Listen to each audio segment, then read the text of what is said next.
from these big bosses. Well, clear on a couple other things. The vast majority of children who are in the care of HHS right now, 10,000 of the 12,000, were sent here alone by their parents. That's when they were separated. So somehow we've conflated everything, but there's two separate issues. 10,000 of those currently in custody were sent by their parents with strangers to undertake a completely dangerous and deadly travel alone. We now care for them. We have high standards. We give them meals. We give them education. We give them medical care. There's videos. There's TVs. I visited the detention centers myself. That would be my answer to that question. Yes. If I could follow up, for the hundreds that are not included in there, you said 10,000, but for the hundreds that we have seen, perhaps up to 2,000, are there any examples of child abuse, you believe? And how could this not be child abuse for the people who were taken from their parents? Not the ones who were sent here with their parents' blessing with a smuggler, and the people who were taken from their parents. Unfortunately, I'm not in any position to deal with, hearsay stories. If someone has a specific allegation, as I always do when I testify, I ask that they provide that information to the Department of Homeland Security. We will look into it. Of course, we do not want any situation where a child is not completely adequately taken care of. Yes. A couple of questions. One, why is the government only releasing images of the boys who are being held? Where are the girls? Where are the young toddlers?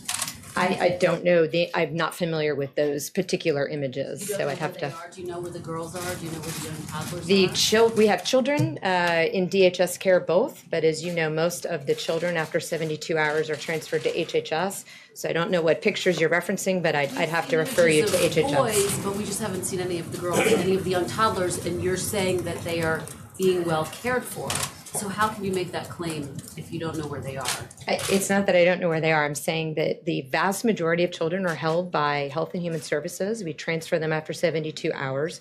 I don't know what pictures you're speaking about, but perhaps they're... They've been released to the public. They've been aired all over national television. Okay, by DHS or by HHS? DHS. Okay, so let's find out from HHS. I don't think there's anything other than they're just the pictures. By your department, I mean, they've been aired all over national television throughout the day. The kids who are being held in the cages. We've only seen the boys. I will look into that. I'm not aware that there's another picture. Yes. Let me ask, Secretary, let me just follow up very quickly because you continue to insist that this is something that Congress can change, and yet yes, this is something that was enacted after the Attorney General announced the zero tolerance policy. This never happened before he announced the zero That's actually not policy. True. So the last administration, the Obama administration, the Bush administration, all separated families at the. They absolutely did. Well, they did. Their rate was less than ours, but they absolutely did do this. This is not new. Minors, there's no doubt about that. But this they separated families. Kids at this rate from their parents is something new and specific to this administration. Once the Attorney General announced the zero tolerance policy, so why doesn't the president pick up the phone and change the policy? He said he hates it. I think what the president is trying to do is find a long-term fix. So why don't we have Congress change the laws to change? No, Congress could fix this tomorrow. Yes, I think you were next, right? Madam Secretary, President Trump has had a lot to say the last few days about immigration, but he's offered no compassion to the families that are being separated at the border. Do you know why that is? And why won't he simply pause your department's enforcement of this administration policy until Congress reaches that long-term fix so that these families can be reunited? He has been attempting to work with Congress since he's been in office. He's made it very clear that we will enforce the laws of the United States as long as this administration is here. As part of that, he has continually reached out to Congress to fix this.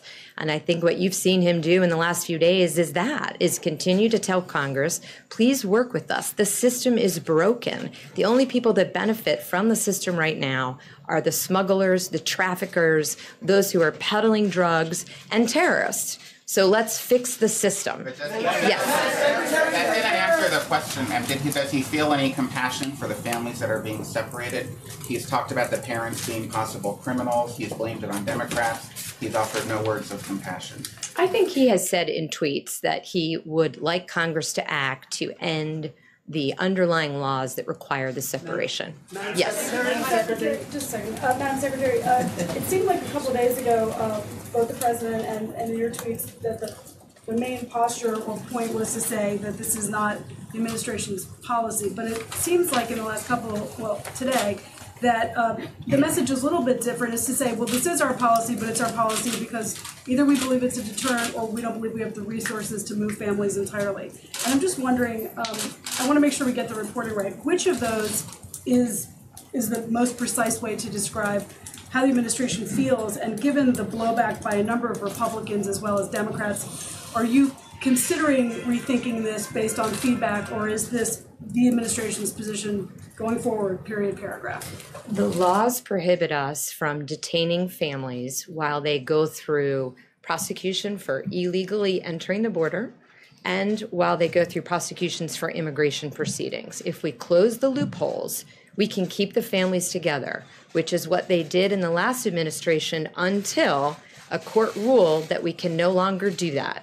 After 20 days, we have to release both unaccompanied children and accompanied children, which means that we cannot detain families together. The only option is to not enforce the law at all. Yes.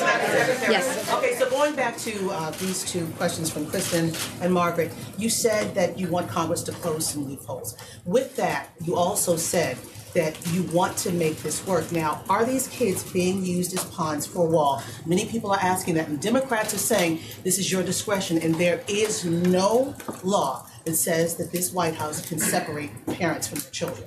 The kids are being used by pawns by the smugglers and the traffickers. Again, let's just pause to think about this statistic.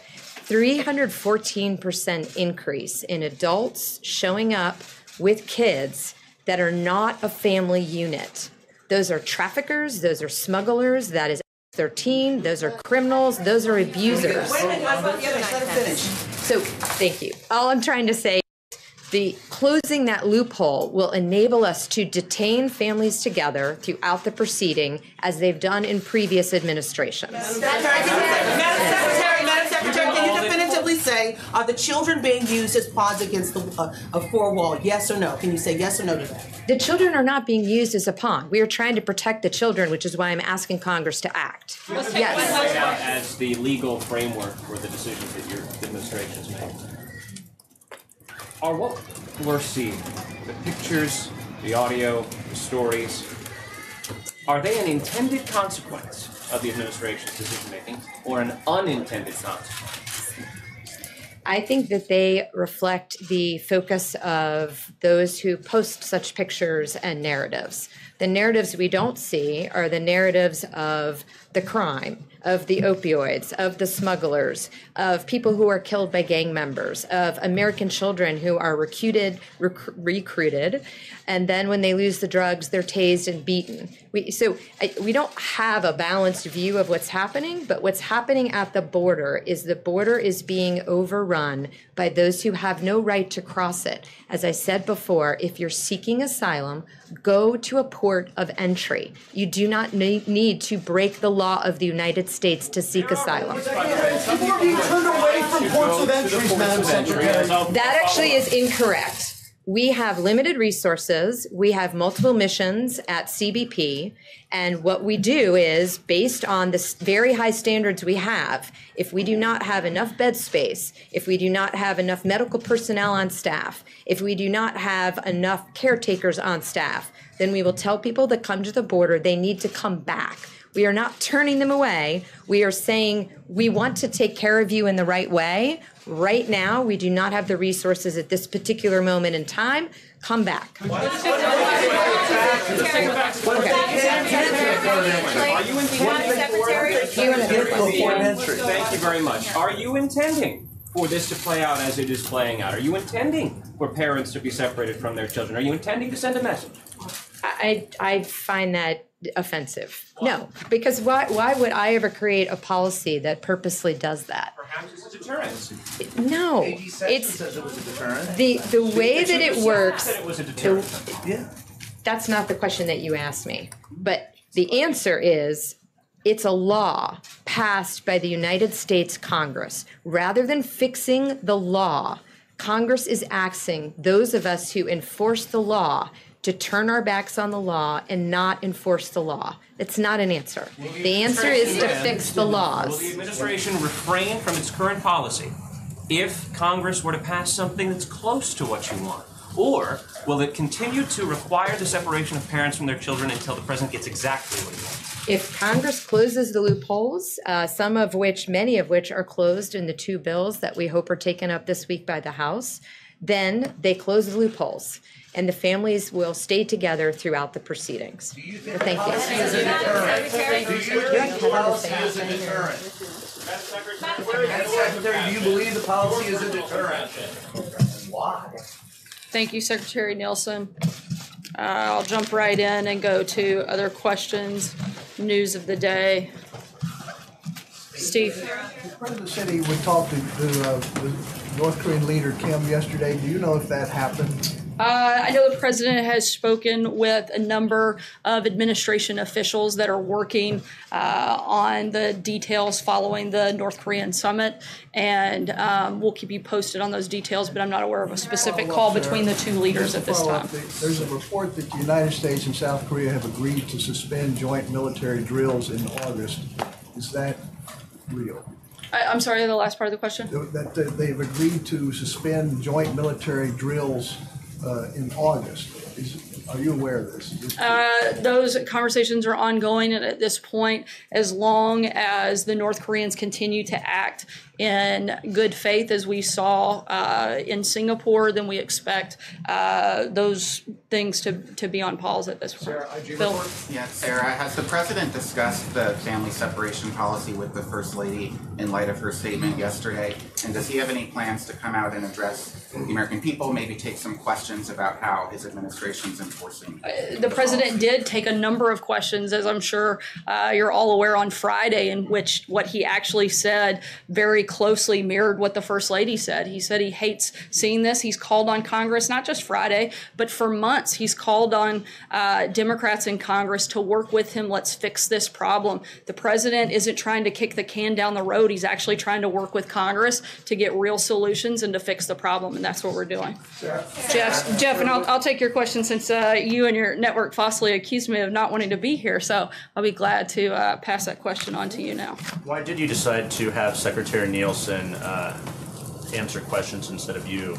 I'm here answering questions as well, but I thought it was important for the secretary and one of the primary experts on this process and the things that are going on to come out here and have the chance to speak to you and for you guys to be able to ask questions directly of her and the leaders in this administration. But I'm standing here in front of you. John? I have a real question. Would the president sign a bill that did not I wondered if you were going to throw it away. Would the president sign a bill that did not include border funding if it did indeed close this loophole that Secretary Nielsen talked about? Would he sign that specific bill, or does he require an entire bill with that $25 billion in border Look, we've laid out what we would like to see on a number of different occasions. There are currently 2 bills that are in process in the House. The president supports both of those pieces of legislation that we have voiced support for the details in those. The president doesn't just want to see a Band-Aid put on this. He wants us to actually fix our immigration system. He's tired of administrations claiming that they want to help the system and then just kicking the can down the road. He wants to actually fix the problem. He wants to secure our border. This isn't just something we can tinker with. We have to actually fix the entire system, and he's committed to doing that. He would require again, we've laid out what we want to see in legislation. The president wants to fix the system, and we're committed to doing that, and we hope Congress will actually do their parts. Democrats have got to stop playing political games and actually come to the table and get real about solving the problem. John? Thanks. On the IG report and the hearings in Congress with Mr. Horowitz and Director Wray, the president tweeted several times today and yesterday that the Mueller investigation continues to be, quote, a witch hunt. He said on Friday that after reviewing the IG report, it shows that there's no evidence of collusion. His own FBI director today said that Mueller is not on a witch hunt and that the report doesn't speak to the special counsel investigation. How is there that disconnect there between what the president believes another branch of his administration is doing. The president's been clear. He was obviously very involved in his campaign, and he's laid out a number of times that there was no collusion, and he strongly feels this is a witch hunt. The president's also said that the IG report clearly calls into question the credibility of James Comey and many other senior FBI investigators who have been involved in the Russia investigation, and that report validates the claims that he's made repeatedly. Dave? Thanks, Sarah. The governor of Massachusetts, who's a Republican today, reversed course and ordered the National Guard not to send assets or personnel to the southwest border because he said the actions of the federal government are resulting in the inhumane treatment of children. Would you comment on that, and have you seen any other impact on border operations from this whole situation? I haven't seen his comments specifically, but I would tell him that he should call every member of Congress, particularly those in his own state, and ask them to fix the laws. There's only one body here that gets to create legislation, and it's Congress. Our job is to enforce it, and we would like to see Congress fix it. That's why the president has repeatedly called on them to work with him to do just that. Deborah?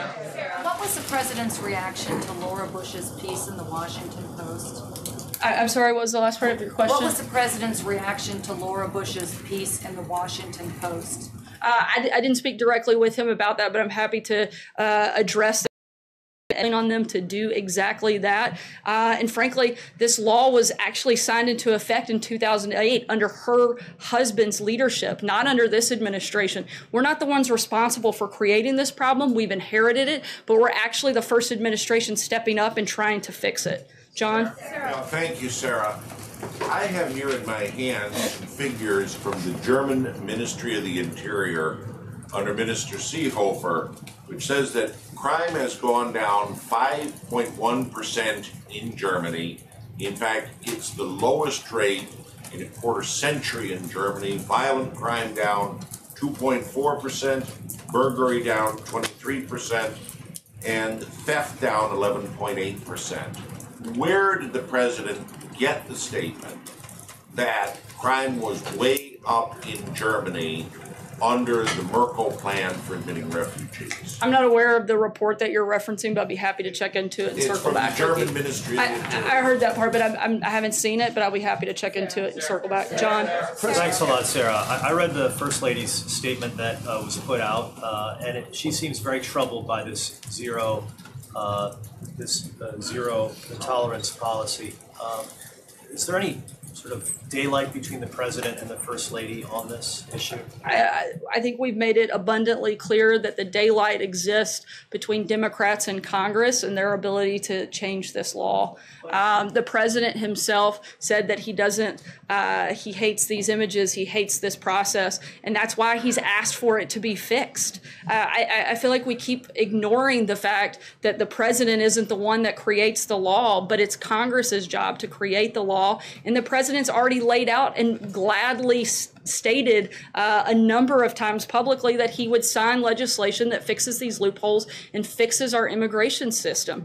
I think that people should be begging and banging down the doors of Congress and asking them to join with the president instead of fighting him, instead of constantly criticizing. Why aren't they offering solutions? You have people like Nancy Pelosi and Chuck Schumer who come out and complain and attack. It's because they have no message, they have no solutions. We've laid out a solution, and we'd like to see them work with us to put it in place. Steve?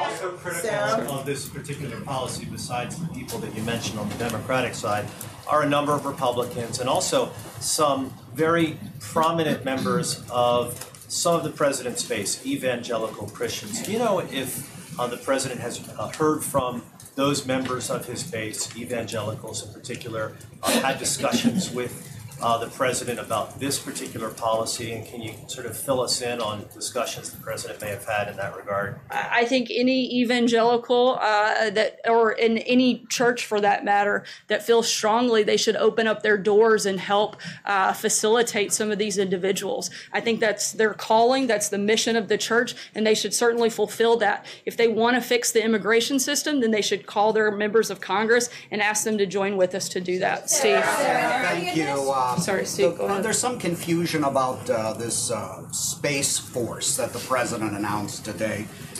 Did he actually sign anything? Does he believe that this can be done without the approval of Congress?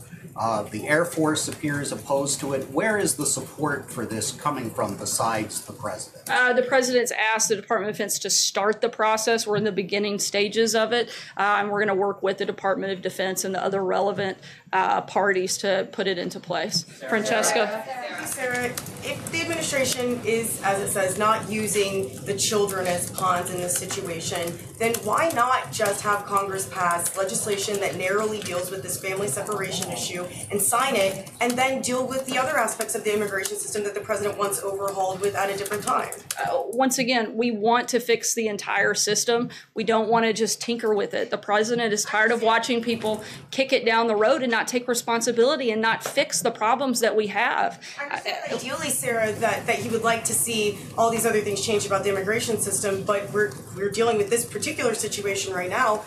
We're dealing with a number of situations. That's not the only one. We have people flooding over the borders. Look, the president wants people to come to this country, but we want them to come legally and through the right process. And that's what we're asking. We want to secure the border. There have been a number of individuals that are permanently separated from their families due to the illegal aliens that have come across this border and murdered and killed American citizens. Where is the outrage over that separation? We want to fix the whole thing. We don't want to just tinker with one part of it. This is a broken system, and we've got to quit ignoring it. Just ignoring the rule doesn't fix it, and that's what this administration is actually trying to do.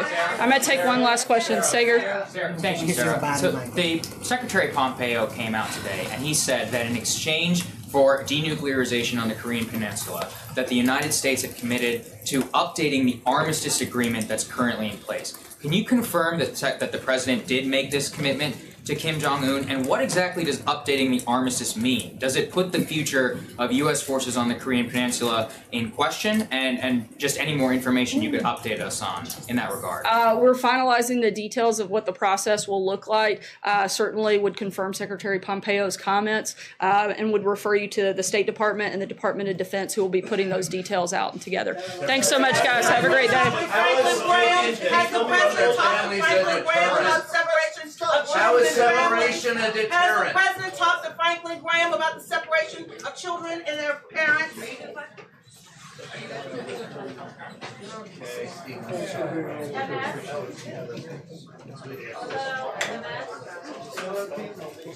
Hey, Rodney, I don't hear anything.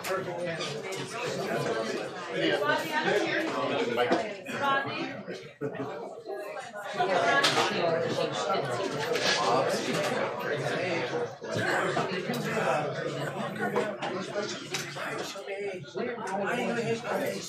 I don't hear anything.